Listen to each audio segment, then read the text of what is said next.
दोस्तों, इस वक्त की सबसे बड़ी खबर जिस तरह से दिल्ली को दहलाने की साजिश रची गई थी, उससे एक बात तो साफ थी कि इसका परिणाम बहुत बड़ा आने वाला है। भारत इसको लेकर के बहुत बड़ा पलटवार करने जा रहा है। ये बात न सिर्फ भारत बल्कि भारत की जनता और पूरी दुनिया ये बात जान रही थी कि भारत का पलटवार इस बार बहुत भीषण होने जा रहा है। दुनिया भर की इंटेलिजेंस इस पर अपनी नजरें टिकाए बैठी हुई थी। अमेरिका की इंटेलिजेंस ने यहां तक दावा किया था कि सैटेलाइट इमेज से साफ हो रहा है कि भारत अपनी एलओसी से लेकर के पीओके तक पर अपनी स्थिति को सुदृढ़ कर रहा है। लगातार अपनी सैन्य जखीरे को भारत बड़ी बढ़ा रहा है। लेकिन अमेरिका की तरफ से दी गई इंटेलिजेंस वास्तव में कितनी हद तक सही थी, इस बात का अंदाजा तभी लगाया जा सकता था जब भारत वास्तव में इसका रिटेलिएट करने जा रहा था। दरअसल इस वक्त जो खबर सामने आ रही है उसने पूरी दुनिया को हिला करके रख दिया है। इस वक्त भारत की तरफ से अब दिल्ली को दहलाने की साजिश का सबसे बड़ा बदला शुरू हो चुका है। हाल यह बन चुका है कि इस वक्त एलओसी पर भारत की तरफ से रेड अलर्ट के साथ साथ युद्ध के सायरन शुरू हो चुके हैं, जिसका इंतजार पूरा देश कर रहा था। पूरा देश मान रहा था कि एलओसी पर भारत अब बड़ी कार्रवाई करने जा रहा है। भारत उन सैन्य ठिकानों पर, उन चौकियों पर अब निशाना साधेगा जिनकी मदद से इस पूरे के पूरे घटनाक्रम को तैयार करने की कोशिश की गई थी। भारत अपने देश के अंदर उन्हें उखाड़ उखाड़ करके खत्म पहले ही कर रहा है। लेकिन आखिरकार सीमा पार बैठे उन आतंक के नमूनों को भारत कब सबक सिखाएगा? पूरा देश जिस बात का इंतजार कर रहा था, आखिरकार वह समय आ चुका है। इस वक्त जब आप यह खबर सुन रहे हैं, तब तक इस वक्त एलओसी में बहुत भीषण तैयारी भारत ने शुरू कर दी है। भारत ने अपना सबसे बड़ा कदम उठा लिया है। बता दें कि इस कदम को उठाने के साथ ही भारत की तरफ से जंग का साफ फरमान जारी कर दिया गया है। यह फरमान कुछ इस तरह से है।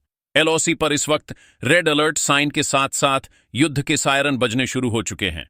इस बात का इंतजार लंबे समय से किया जा रहा था। इस बात को लेकर के कहा जा रहा था कि सैनिक की टुकड़ियां तैनात की जा रही हैं। सेना लगातार आगे बढ़ रही है। सेना लगातार भारत पाक के बीच की फेंसिंग तक पहुंच चुकी है और यहां पर भारत की तरफ से लगातार S-400 एयर डिफेंस सिस्टम से लेकर के भारतीय युद्धक टैंक T-90 भीष्म और तरह तरह के टैंकों को भारत इस्तेमाल कर रहा था। और इनको आखिरकार भारत सीमा तक क्यों ले जा रहा था, इसका सवाल का जवाब मिल चुका है। इस वक्त भारत ने रिटेलिएशन का सबसे बड़ा कदम उठाया है। आपको बता दें कि एक दो नहीं बल्कि भारत ने 12 चेक पोस्ट को टारगेट किया है। और ये 12 चेक पोस्ट इस वक्त जो पूरे के पूरे एलओसी रीजन को पूरा कवर कर रहे थे, उन 12 चेक पोस्ट को टारगेट करते हुए भारत ने एक साथ इन 12 चेक पोस्ट को निशाना बनाते हुए इन पर सबसे बड़ा रिटेलिएशन शुरू किया है।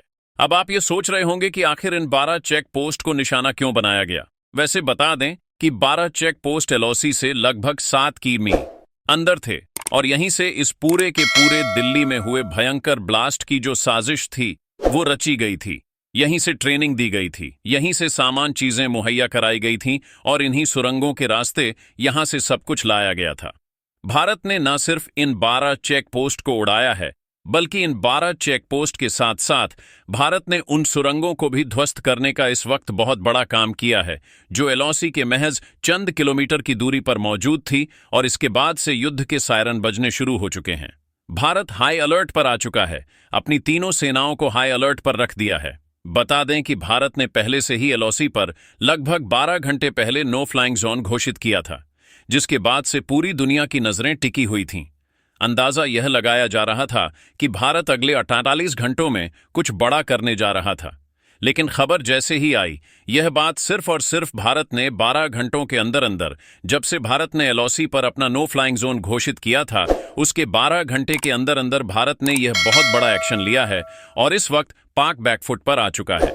जी हां, पाक सेना जो इन 12 चेक पोस्ट पर मौजूद थी, उनमें से ज्यादातर जो हैं वह चेक पोस्ट छोड़कर भाग चुके हैं। जनरल मुनीर तक यह बात अब पहुंच भी चुकी है। दोस्तों, इस वक्त की सबसे बड़ी खबर, जिस तरह से दिल्ली को दहलाने की साजिश रची गई थी, उससे एक बात तो साफ थी कि इसका परिणाम बहुत बड़ा आने वाला है।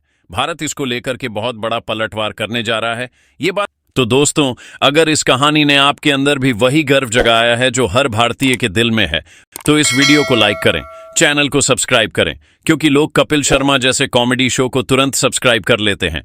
अगर आप भी अपने देश से बहुत प्यार करते हैं तो अपनी भारत माता के लिए चैनल को सब्सक्राइब करें और टिप्पणी में लिखें, जय हिंद।